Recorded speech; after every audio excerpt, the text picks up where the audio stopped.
Hello guys. Dito kami ngayon sa bahay at mansion ni Upline Car. Uy, nakakaya yun. Sabi ni Upline pag yan, kapag sinabi ng tao, di ba especially pag nagdidexin, uy, nagdidexin ka. E di mayaman ka na pala.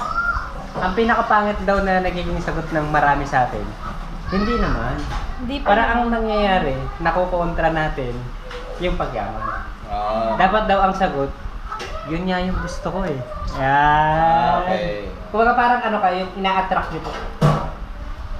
Sabi ko, oo nga no. Ako. Kumbaga na ano po siya, kumbaga parang, oo nga no. Kahit ako po dati, pagka ano, hindi mayaman ka na pala. Ay, hindi naman po. Tapos, yun nga, parang nakakabawa siya ng kumpiyansa sa akin. Hindi ka tulad pag sinabi ko, yan nga po gusto ko eh. Parang mas lalo kang, boom, naglayab lalo po. Doon nga ako papunta eh. Oo po. Yun, di ba? Mga alas ka nga. Okay ba? Mainit pa ba? Apo, may kasi yung init po ng kwentuhan po natin. Yan. Kaya nga po, sinabihan ako maganda. Sabi ko, thank you, sana ikaw rin. Ay, gabi ka naman. Matindi. Ngit, napayaman ka o nga eh. Pautang naman. Ay, ito po. Ito. Ano? Share ko po. Yang sa ano po. Aware po ba kayo na itong October 14 nagkaroon ng travel sa Malaysia po? Yeah, oh. Kakabalik lang po nila. Update ako ni crossline natin na si Ronnie. Ronnie mo. Ronnie. Na-update na po ba yun? Downline ni Mark Winlock. Ambassador. Ngayon po, ang maganda po, doon sa mga nag-travel, ito isa to sa bago ko napakinggan kahapon.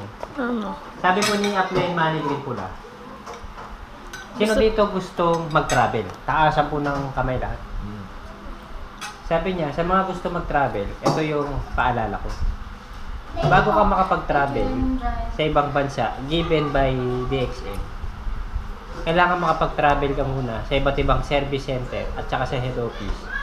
Dumalo ng orientation. Sabi niya, paano ka makakapag-travel kung yung travel papunta sa head office para mag-training, hindi mo na pupuntahan? Okay. Hindi ka makakasama sa travel. So, yung starting point yun. Yes po. Alright. Ganun no? Ibig sabihin, para makapag-travel sa ibang bansa, kailangan mag-travel papunta sa head office, mag-training. Actually, alam niyo po ba, Kuya Carl, pagdating dun sa kung paano makakwalify malibreng travel. Actually, doon ko naintindihan na kapag hindi mo alam kung paano kunin yung isang bagay, hindi mo po siya makukuha. Kaya pala, ang tagal ko na nagdi-DXN, hindi ako makasama sa travel kasi hindi ko alam kung paano makuha eh. May sikreto po pala. Ngayon doon sa naging seminar ko, dinis ka. Ang kailangan, meron kang 5 level ng star agent na talagang bumubuo sila ng malaking puntos at doon kinukompute yung puntos na may ipon para makwalify kayo. Meaning, ano yun? Running for your leader. Yes po, yan. Kailangan po may network. Okay. Ako. Grabe po. Mga ano yan, yung mga participants mo yun. Para maging leader mo. Kasi siya, kung gaano kaganda yung produkto. Yo. Kasi naging ano rin yan eh, health problem din yan. Apo. Mula sa, yung anak na binabanggit ko na nabaliw, Apo. na matindi ang withdrawal, panganay na anak niya yun, hindi na niya kilala sa sarili niya. Alam niyo po ba, meron pong binanggit sa travel pagdating dun sa pagpunta nila sa immigration sa airport. Yung mga nag-qualified po sa travel, in-interview isa-isa. Ngayon, dahil yun ay given by DXN, by Dr. Lim Xiaojin, kailangan niya i-make sure na lahat ng makakasama talagang DXN.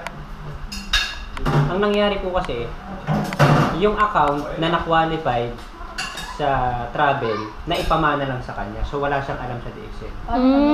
Ang ginawa po, in-interview siya. In-interview sa tungkol sa DXN niya, what is point value? Talaga? What is sale value? Oh, tinanong. So, ngayon, nung wala siyang maisagot, unfortunately, hindi siya isinama. Talaga kahit pamana sa kanya? Oo, kahit pamana. So, ibig sabihin po, kailangan kabisado at alam natin Seryoso ba?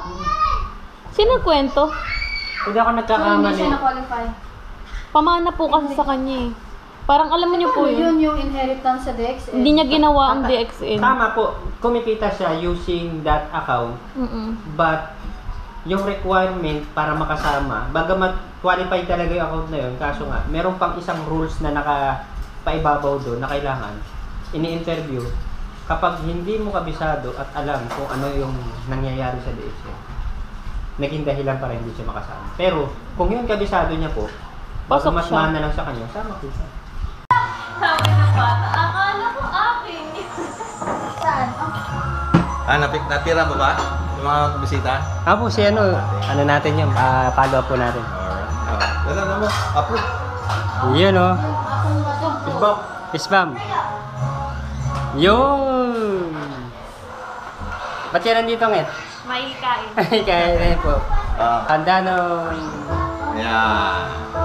Birthday boy. birthday boy. Yan, may cake na sila. Kasi ano, meron di syempre hindi mawawala yung DXN. Alright. Po. Si Upline Grace, ito po. Yung madam natin dito sa bahay po na. Uy, mayos ka dyan.